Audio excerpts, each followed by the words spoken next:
By the 1930s, the mutual funds are mostly small family operations, consisting of firms made up of wealthy people. The only way to grow is through performance and word of mouth. But one Boston businessman, Edward Johnson, thinks there's a better way. Ed Johnson was a great salesman, so he thought to himself, why not treat mutual fund like a product? So he was one of the first to hire professional salespeople who barely knew anything about finance to distribute their mutual fund to the public. On top of that, Ed Johnson shifts the focus of the mutual funds from speculative gambles to a safe place for people to earn stable returns by using the new concept at the time called diversification. By 1962, Fidelity becomes the biggest mutual fund company in America.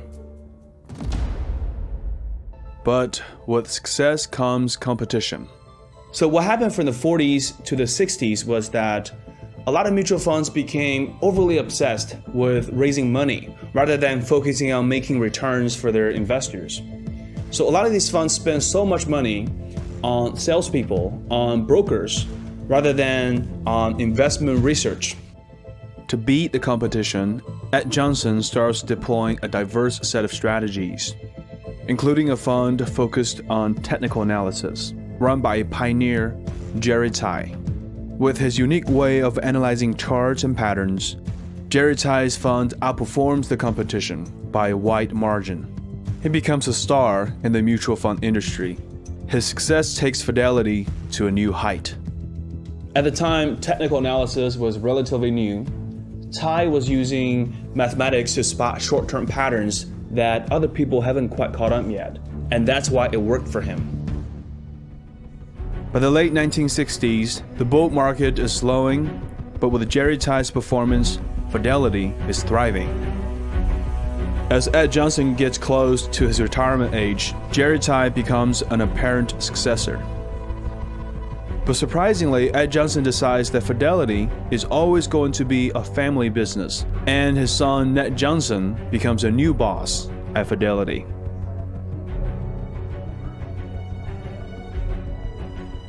After Tai left, Fidelity loses a great number of clients. In the investing world, clients' loyalty always lies where the profit is.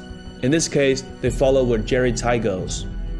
Worse yet, by 1969, Fidelity is found guilty for its involvement in an insider trading scandal when their broker conspired with a client to commit a fraud. With profits down and with the loss of clients, Ned Johnson struggles to find a solution. He understands that to turn Fidelity around, he needs to find someone just as talented as Tai. And it turns out the solution has been standing right in front of him this entire time.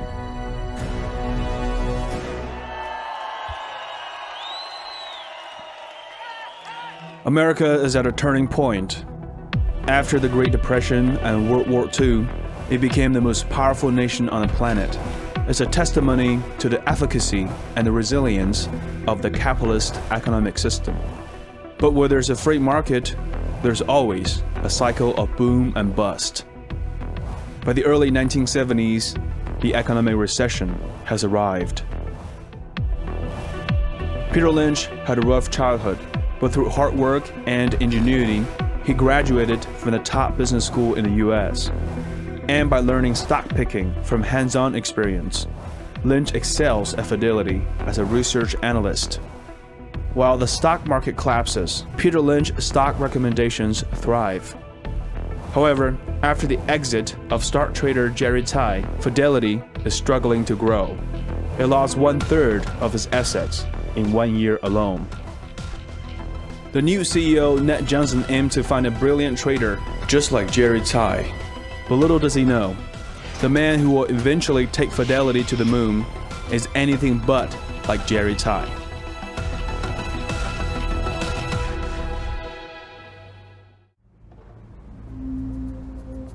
The Magellan Fund was initially set up by Ed Johnson and George Sullivan as a boot camp to train future fund managers for Fidelity. Lynch started in 1969 as a steel and metals analyst. Lynch was a research analyst, but on the side he was building his own little stock portfolio that consistently beat the market. So all the employees at Fidelity always came to him for stock tips. By 1974, it becomes apparent to Ned Johnson, Peter Lynch is the kind of talent he's been searching for. He promotes Lynch as the new head of the Magellan Fund, which at the time was a closed fund, consisting mostly the wealth of Johnson family and their executives. As the new boss of the Magellan Fund, Lynch knows to outperform the market, he must do things the rest of the market doesn't do. As the bear market rages on, most mutual funds shift away from stock investing. But to Lynch, a bear market only means one thing: bargains. There were bargains everywhere in those days. My portfolio continued to grow. Pretty soon, I became known as the Will Rogers of equities, a man who never saw a stock he didn't like. As a savvy poker player, Lynch believes that with a portfolio full of potential 10 backers, the law of probability will inevitably be on his side. If I find 10 good stories, they're all equally attractive, I buy all 10 and I wait to see them unfold. It's like watching 10 poker games, 10 games of stud poker. You watch the cards turn over, story 3 gets better, story 6 slips, story 7 stays the same but it goes up 50%, so you sell 7 and buy 2. And his first 10 bagger is a very unlikely company.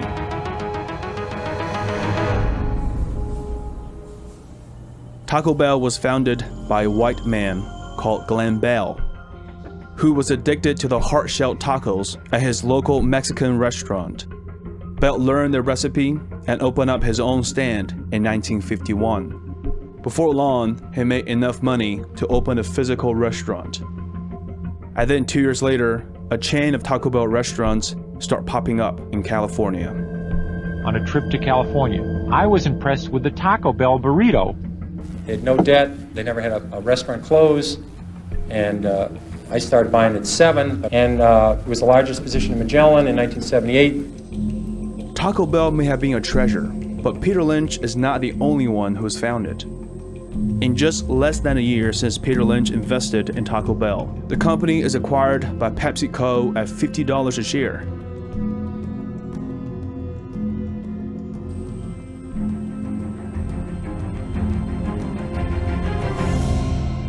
Having an influx of reliable information was key for Lynch to gain an edge with the Magellan Fund. We used to wait for the mail to come to see what Nike's inventories were like. You know, I mean you find out, we get in our library, in the first class mail. So all this information, so the investing for the average person now is much clearer. They know the same thing as I do. I want to thank the Daily Upside for sponsoring this video. It's a free business and investing newsletter that over 400,000 people subscribe to, including myself. In an age where modern business news prioritizes disingenuous headlines and clickbait scare tactics, the Daily Upside is a breath of fresh air for the thoughtful investor. It was originally founded by a team of scholars, journalists, and investment bankers, with the sole purpose of making you a more well-rounded investor. Every weekday they deliver a morning brief, followed by more detailed stories that are shaping the business world. It contains the breakdowns of current economic and corporate events in a clear and unbiased way. I'm a big believer in creating impactful content. And as a reader of the Daily Upside, I think they're doing exactly that. I sometimes find interesting ideas and stocks that weren't even on my radar before. Then I will explore further on my own and often led to a stock trade or more insights. And I hope it will help you do the same. Click the link in the description and join me to read the Daily Upside every morning.